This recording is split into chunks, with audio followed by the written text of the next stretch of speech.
Three, 2, 1. Hello, Crystal. How are you? I am good, and you? Doing great. Doing great. Always good to see you. Hope you're having a good week. All except for the tooth thing. Yeah, except for the tooth thing, I'm pretty good, but it's better than it was. Let me just put it that way. Yeah. So we've got some interesting things to talk about this week. One is uh, taking withdrawals. So we'll call that withdrawals. And the other Okay. is uh, uh, using creating a long-term care plan. And then the Ah, last one, of course, is beneficiaries. We're going to talk about those things. all right. So This I is tell you what, how we're about if doing I the kick six off? things, aren't we? What's that now? We're doing the continuation of what we did last week, right? Yes, the second part of the Okay. 9 parts. This is parts 4 through 6. So let me read your bio, and then we'll jump right in.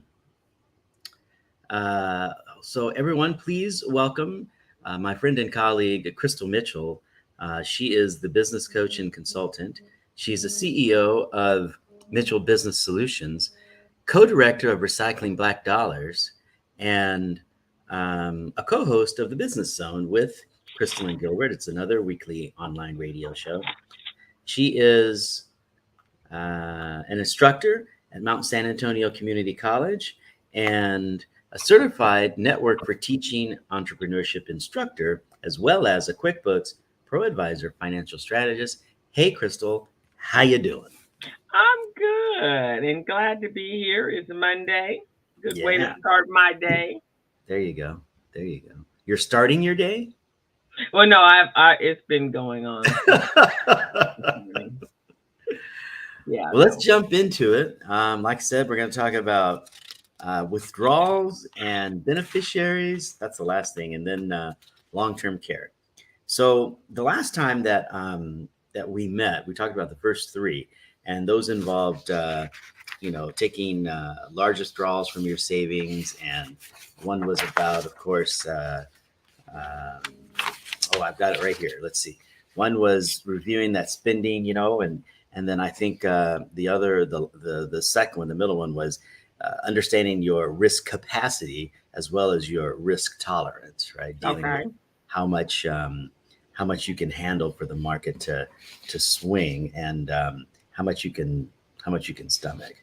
So um, let's talk now about a tax withdrawal strategy. And the article that I have in front of me suggests that we want to look at um, uh, withdrawing monies in the most tax efficient way as possible. And I know, well, you haven't because you haven't been in one of my retirement plans, but I often tell people in my retirement plans that most financial advisors suggest that they have Roth and traditional IRAs or Roth and traditional investments in their 401k. And the reason for that is you can use that Roth money to sort of manipulate your tax consequences when you retire. So that's when this is coming into play there. So Mm. when it comes to when it comes to taking withdrawals, folks want to get ready for understanding. Okay, this is the amount that I'm going to take out of the Roth section. This is the amount that I'm going to take out of the non-Roth section, and act accordingly so that you can get the best reduction with regard to your withdrawal. And you gotta right now, those of us that are getting a bit closer understand that 73 is when withdrawals are supposed to start to come out with regard to required minimum distributions. So don't leave that in. Right, put that into your mix that you're going to have to take that money out and do something with it. Because if you don't, there is a penalty that's 50% of that balance, and it just gets worse. You don't want to forget about it. You don't want to be one of those people. Don't be that guy, right? You don't want to be one Mhm. of those people that just lets it go. We talked about that on an earlier show where he just didn't pay attention, didn't know he had it, and at the end of the day, had to give a huge amount of it in penalties and taxes to the federal government because he neglected to take his required minimum distribution. So make sure you do that. On the other hand, you want to make sure that when you're taking that money out, if you're using that money to live on, try to take those interest and dividends first, right? The interest and dividends, those are monies that are, if you take those out, they don't affect your principal, and your money can still grow. So when you're looking at when you're looking at setting up that system for getting that money to come to you, because we all like to get a check, right? I mean, we're kind of used to getting paid, and so many people set up their retirement withdrawal funds so that they will get X amount of dollars each month for that. Okay, that's cool.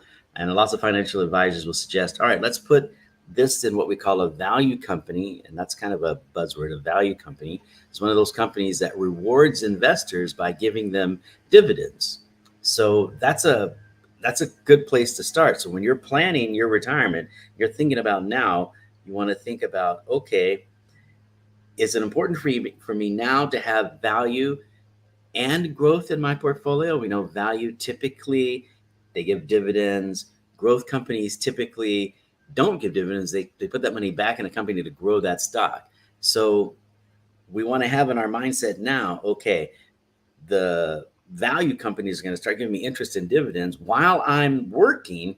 That money is going to go back into the 401k. It's going to help me buy more stock, and it's going to help me grow and da da da da da. But once I get out, it's probably going to be prudent to think about, okay, have those interest and dividends come to you instead of going back in. And that way, when you take the money out, you don't have to take out your principal. So we want to look at leaving that principal in here. And this brings up an excellent point that I'm going to start putting into my presentations. And that is that you're always going to be investing. We always want to make sure that we've got some amount of money that's going to be in the market that's going to grow. So grow our portfolio. We never want to get to the point where we're just taking the money out. So most times when we do planning things for folks in retirement, we make sure that we've got some money in that market that's going to grow, because you never know what's going to happen. And when we design the plan, I think this is kind of important. When we design the plan, we generally design that it's going to grow 3 or 4% every year. So when it comes to how much you should take out, that's kind of a good number. Just think, okay, my portfolio is going to grow 3 or 4%. Right. So when I look at the amount of money I can take out, that's kind of where I am right there. Mm-hmm. And if I take money out of that principal, then I've got to readjust that. Does that make sense? Mm-hmm. Mm-hmm. Yeah. So we're looking at that. Okay, how much can I take out and have this stuff last for the next 30 years? Industry average, 3 or 4%. Mm-hmm. Okay, so how do I get there? What do I need to do to get there? Number one, you got to take that RMD. But let's take that RMD from the dividends and interest in your plan, right? Mm-hmm. Okay. And also remember that all the money that you take out of your 401k plan / your IRA, that counts towards your RMD. So don't think that you have to get that RMD all at one time, right? In fact, most people that are using their 401ks or their IRAs to live on, they exceed that required minimum distribution. So it's very possible that you just need the money to live on, and therefore you don't have to take that required minimum distribution.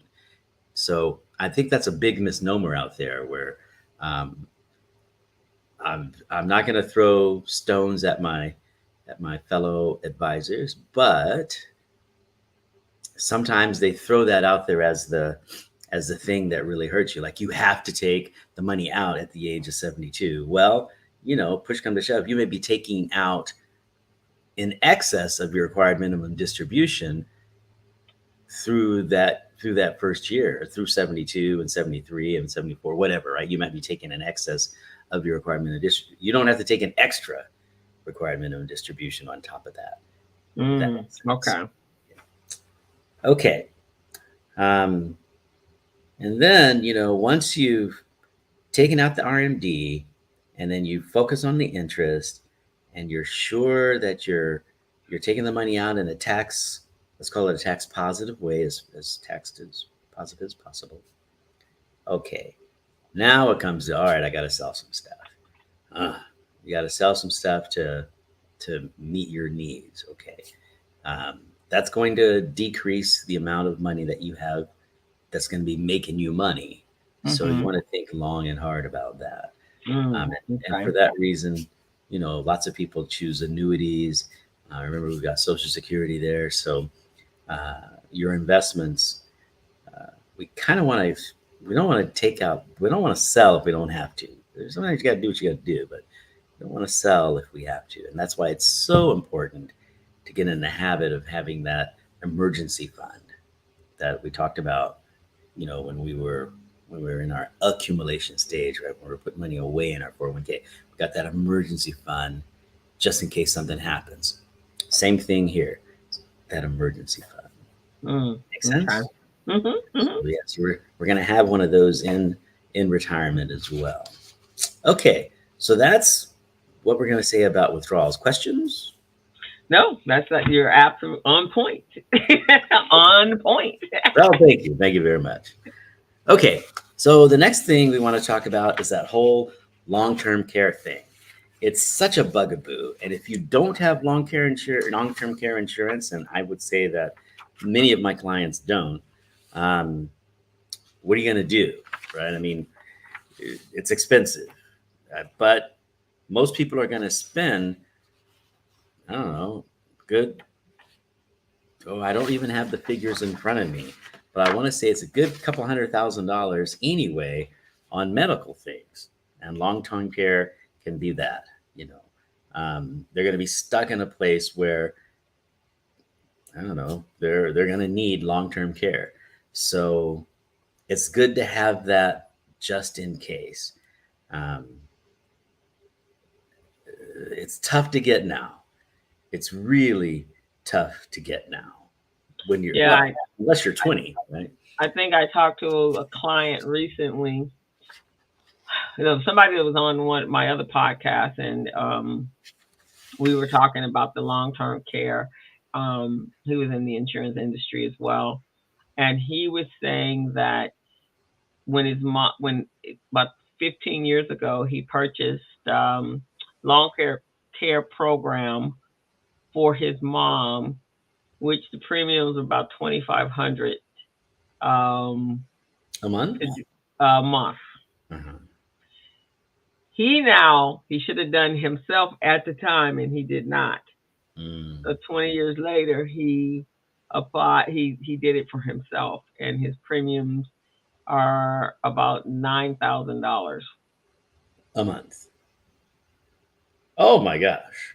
But wow, long-term care, when you look, and I've had several friends. My girlfriend was spending upwards of $8,000 for. She had to have 3 caregivers plus all the medical supplies and resources she needed in order to take care of her mom. I have another friend that's paying. His mother is in a facility, and he's paying about $8,900 a month for her to be in that facility because he is the only child and can't take care of her that way, and he just felt that he was inadequate as a man taking care of his mother. But my girlfriend, she spent quite a bit of money, and she took care of her mother for close to 15 years. Wow, that's a long time. That's a long time. So you're working to take care of. So it's expensive, and at this point, if we're on that other side of 20. I think if you can't get it by the time you're 30, 35, or 40, it's expensive. But then again, I have a friend whose mom was needed long-term care, and he was extremely disappointed in the facilities that the state offered and the care that was offered. And you have your loved one there and you know they're not getting taken care of, and maybe you try to supplant that, and it's tough. It's tough, you know. So I would say if you're under the age of 30, please, please, please definitely consider getting yourself a long-term care policy. And then what happens if you don't use it, right? I mean, that's the whole problem with dying here when you start to get old. You know, um, usually you're going to go one or two ways. Either you go fast or you go slow. So, you know, if you have the opportunity to go fast, then good. If you have the opportunity to go slow because you had good enough health wherever to get to survive whatever happened to you so that you can live on, that's not so cool. You know, that's rough for the pocketbook, rough for the pocketbook. So it is it is something to can think about. So I can't say anything to someone who doesn't have long-term care who needs it, term care insurance. There's nowhere for you to go to get that, right? You got to pay. And I would say that, like many of my clients, understand that that's where a chunk of your monies could definitely go when it comes to Right. And I say at this point, if you're well past that age where long-term care premiums are even affordable or even controllable for your budget, um, in addition to that, in addition to your emergency fund, you might have a fund where you're just, throwing your excess in there for that time and then investing that in something, because it's all long term, right? correct. The long haul, the long game. So if working with your retirement advisor and your investment advisor, being able to put that in a fund that is actually growing in monies, right? Yeah. I mean, so it's like self funding, so to speak. Yes. Exactly. Yeah. So you might have to calculate, because it's pretty easy to calculate what you would need, say, a healthy individual, but may have to be in assisted living or may have to have someone come in and cook for you or clean for you. Yeah, that's a healthy individual. Hmm. Um, a person that has chronic diabetes, high blood pressure, so forth and so on, you're going to need some assistance, right? Yeah. And then when you get into the heavy duties, cardio problems and cancer and things like that. So now, but there are figures out there to calculate. In fact, I think AARP would probably be a great location spot to go to because they do articles on that stuff all the time. What would that cost, right? So, Yeah. Yeah. and then you have enough time to contribute to that fund.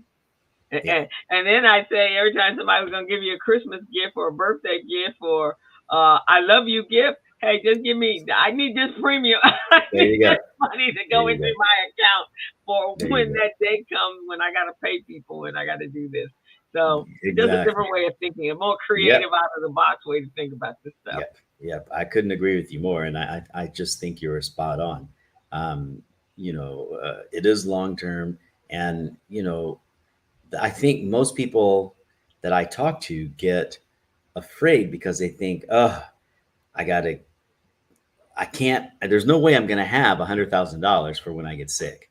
Hmm. Well, there might be if you don't get sick until you're 80 and you start putting away some money in your 30s and you just put a little bit away and a little bit away and a little away. And so finally, when you get to be in your 80s, you've got that sweet chunk of cash there that at least it might be able to ameliorate the bill you're going to get, if not pay for it. Now Hmm. that you're in your 60s and you're thinking of retiring in the next 15 years, are you going to be able to save up $100,000 for when you're 85 and you fall and break your hip and you need some of that long-term care?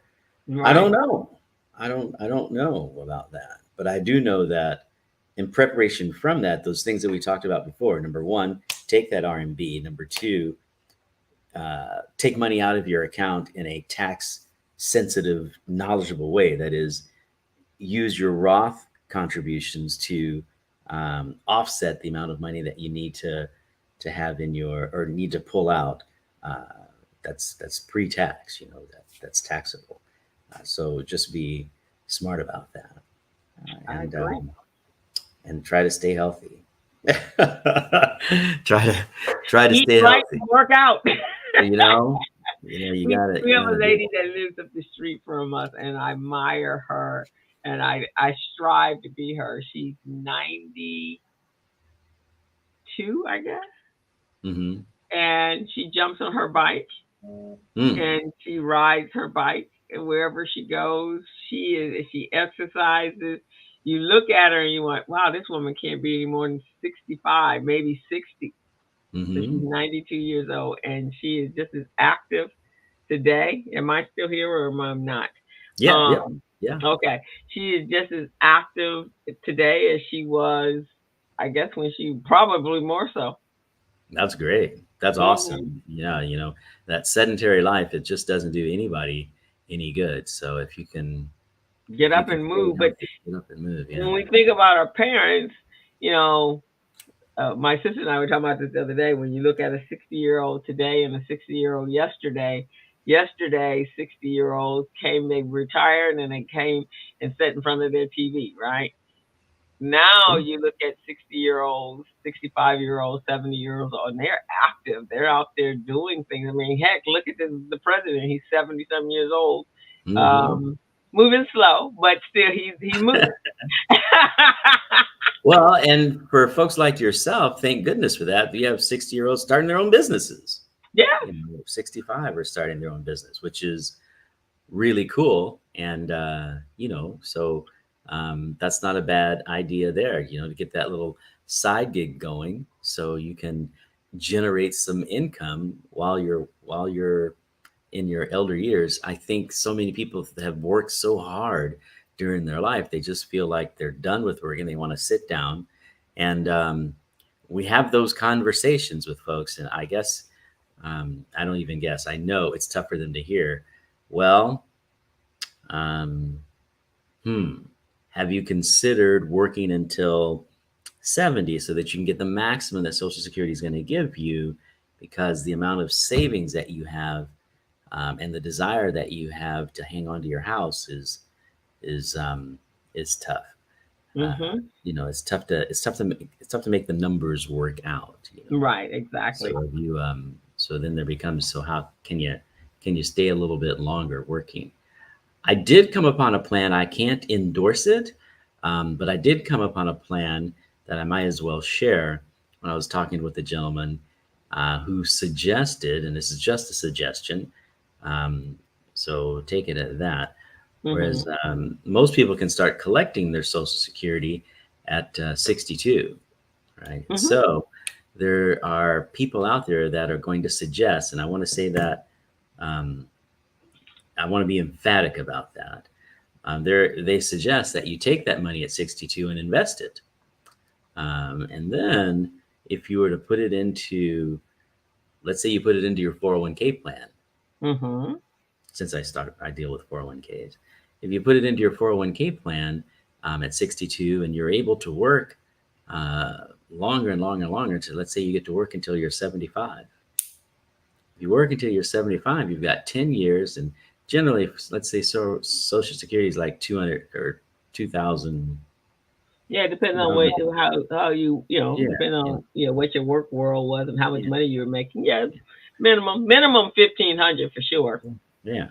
So or let's for say your early. Social Security is, just to make the math easy, let's say it's $2,000 a month. So at Hmm. $2,000 a month, for a year, that's 24,000 a year.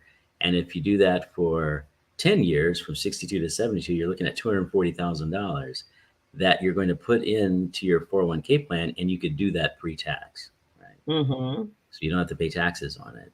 And then a little bit of help and growth of the market, maybe you're looking at $300,000 when you're ready to pull that money out. Go to your financial advisor and say, "Hey, I've got $300,000 cash here. Um, can you set up an annuity for me so that I can Mm. get monthly income?" So you get the annuity set up where you get that monthly income coming in, and then you still got the amount of money, that couple grand that was coming in for Social Security.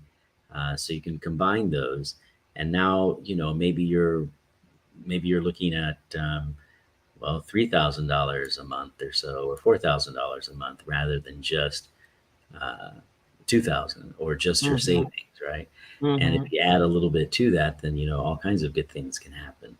So think about, I mean, most folks will say, well, or many people will say, well, um, I want to get my Social Security now because I've never made it. I've never had any money, and now I'm young enough to travel, and so I'm going to use my Social Security now while I'm working to do that. Well, that's a possibility, but also consider that you could save it for the next 10 years or 12 years or Mhm. 13 years. Save it, add to it, and then turn it into an annuity, and also remember that you keep getting it, right? Mhm. As you're Mhm. living, so you keep getting it, and that that could be a way to go. Hmm.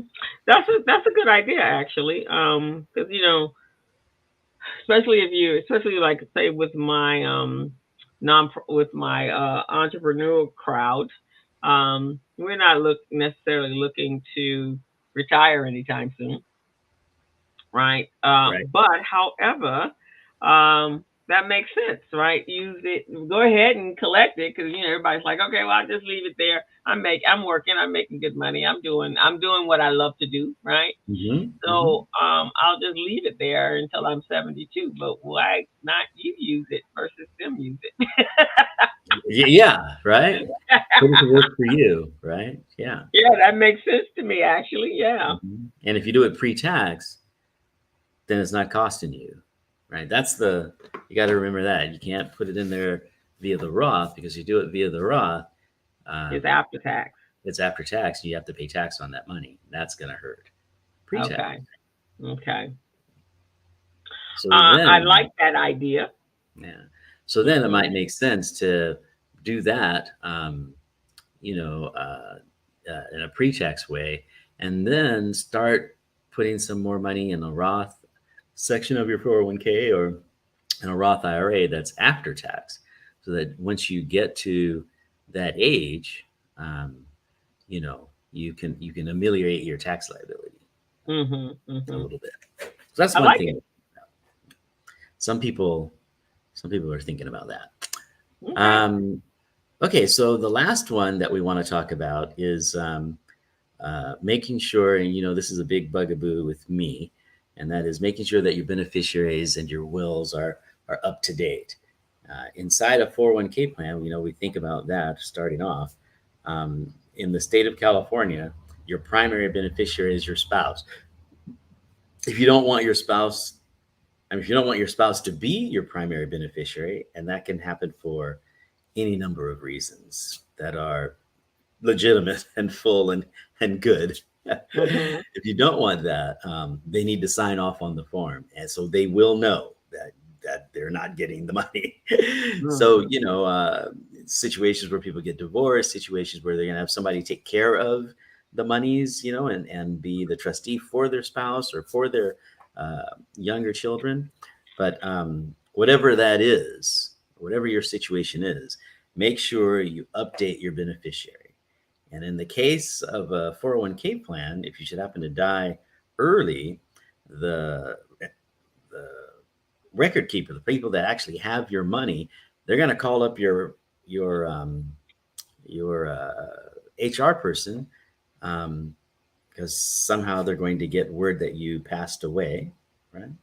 Uh, Mhm. and they're going to say, who do we need to send the money to? And that person's going to look through your files and say, oh, here's the beneficiary, and they're going to send the money. That it's not complicated. It's not Mm. like, and if you don't have it updated, then they'll send it to somebody that you don't want it to go to, perhaps.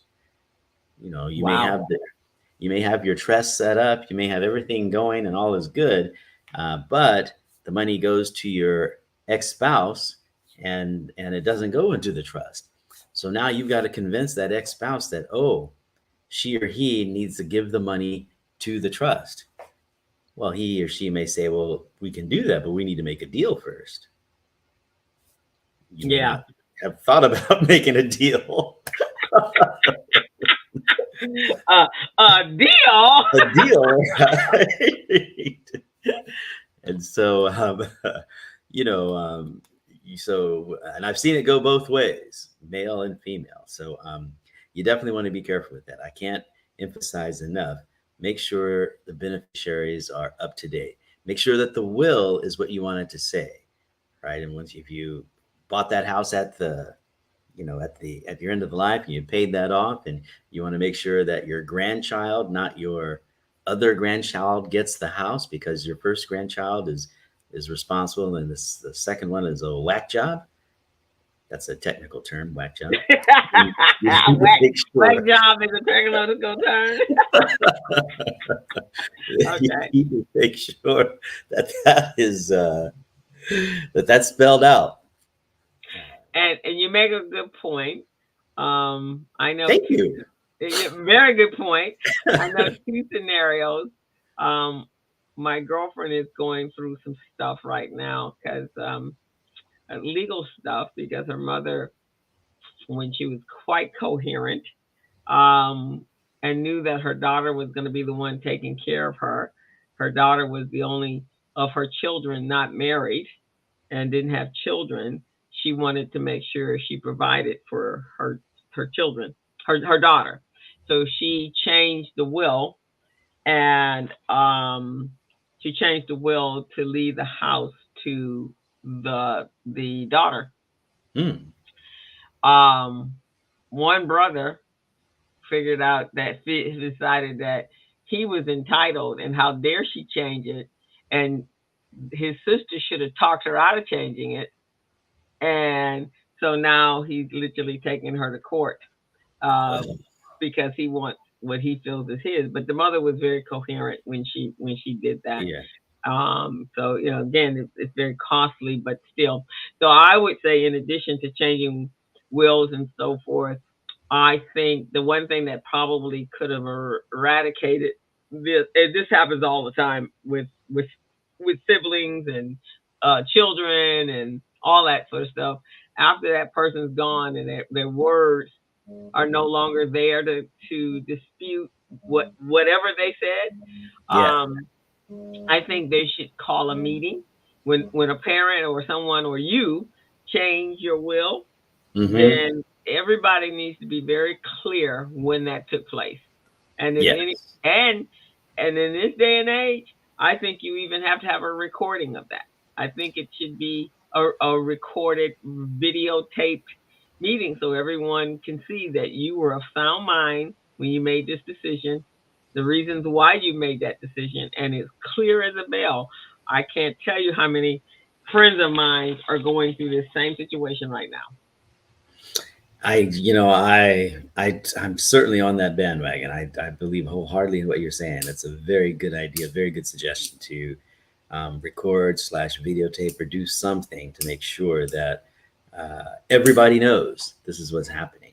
Hmm. Unfortunately, that's not how it always goes. Unfortunately, uh, you you you change your mind and then pass away very quickly, Hmm. or I don't know, something untoward happens. And but I think you're spot on. You have to, if you, it's not a question of people not getting what they're due. Is more a question of people having to fight to get what they're due and have your wishes upheld, or Hmm. if that's what you want. I mean, there's some folks that say, let them fight it out, I don't care, but I'm dead, what's about it me? But then there are some folks who, like in the case of your friend whose mom is like, well, this person's going to take care of me, I know they're going to take care of me. If I don't give them the money, they're not going to be able to do it, and if somebody takes it, I'm out of luck if I'm not in sound mind when When you that know happens, and I when can't, that and happens. I'm gone. And on top Or of they're that, not, yeah, knowing that knowing that my daughter gave up her life, or whomever has given Mhm. up their lives in order to take care of me, right? Yeah. If they didn't have their own, even if they had their own home, at some point they would have to give up their home. They have to give up their lifestyle, their living style, and move in with an elderly person, which is it's a big deal, man. I've done that before, and it's you give up your whole and who knows? Her mother lived a very long time, Yes. Yeah. and so she was predominantly she was the total caregiver, and the reason her mother lived that long time was because she did a darn good job of taking care of her mom, and she Mm. kept her alive that long. And but in the meantime, she gave up. You know, she could have been married and she could have had children, but her obligation was to her mother. So, yeah, I think we just need to be very, very clear. And I think almost like when I tell a person when they're doing their financials, do it with the thought in mind that it's going to be audited at some point. Oh yeah. Cross those, dot those I's, cross the T's. So Cross there those is T's. no reason for miss there, and and have somebody take a look at it so that it is what you say it is. Mm-hmm. I know lots of people who have who have lost family members over these kinds of situations where they're just, and there's that conflict there, and it's funny. And I'll let you have the last word out, but I have met several. Unfortunately, they happen to be women, or fortunately, I don't know, but they had their eye on their mother's jewelry, right? Mm-hmm. And they knew that once their mother passed away, that and everybody knew, and they knew that once their mother passed away, that jewelry was coming to them. Now that can go both ways. If mom decides, hey,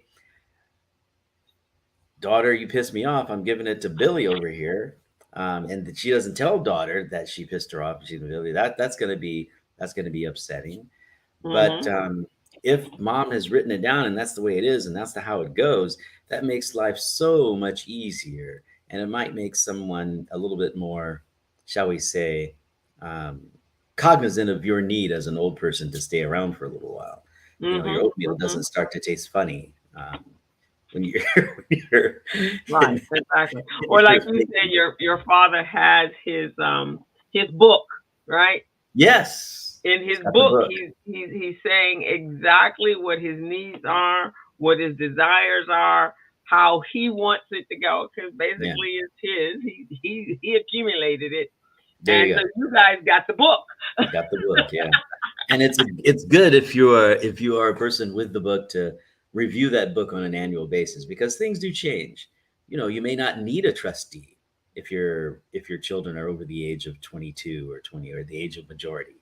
But if you set that up so that you have a trustee so that just in case you pass away, you'll have a trustee that's going to govern that asset for your kids that can't sign for themselves. That's a wonderful idea, but is it appropriate when your kids are 25? Maybe not. Or, if you have a godfather named as the beneficiary so that they can have money to care for your children if you should happen to pass away, that might be a great thing to do. It is a wonderful thing to do when they're young, but when they reach the age of 22 or 23 and they're out of college, you still haven't died yet.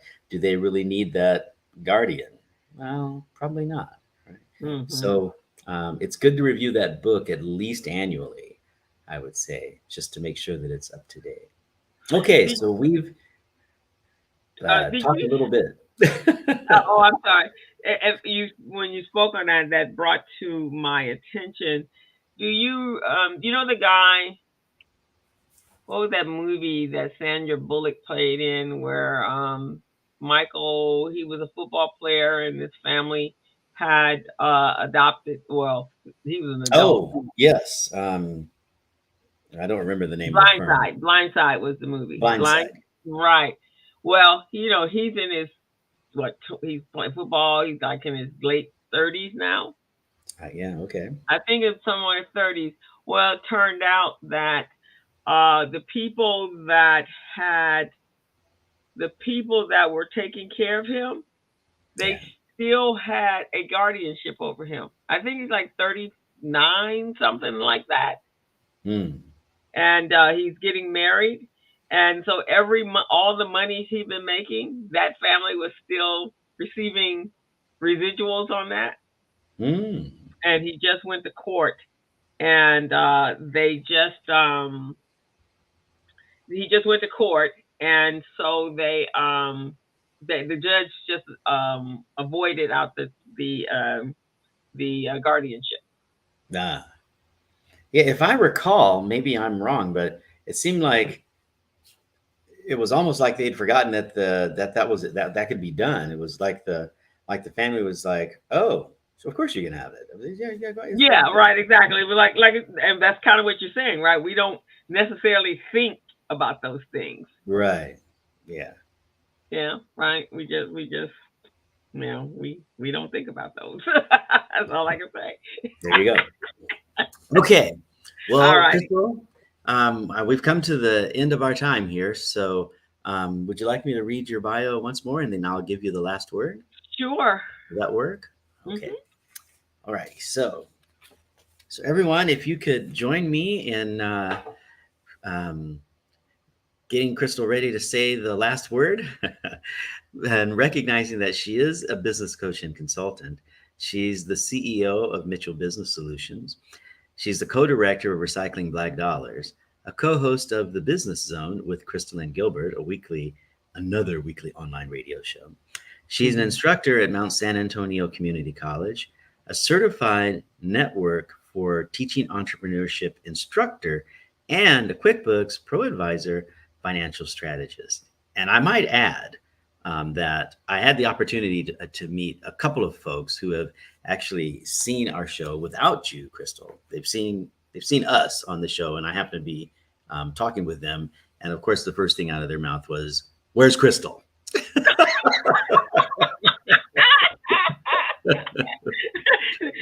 So now you have a sidekick, huh? Well, thanks them. I appreciate that. Thank you so much. I appreciate that. That's humbling. Um, Basically, though, it's really about having a strategic plan, and planning is good, right? We all say you don't go on an expensive trip without a plan.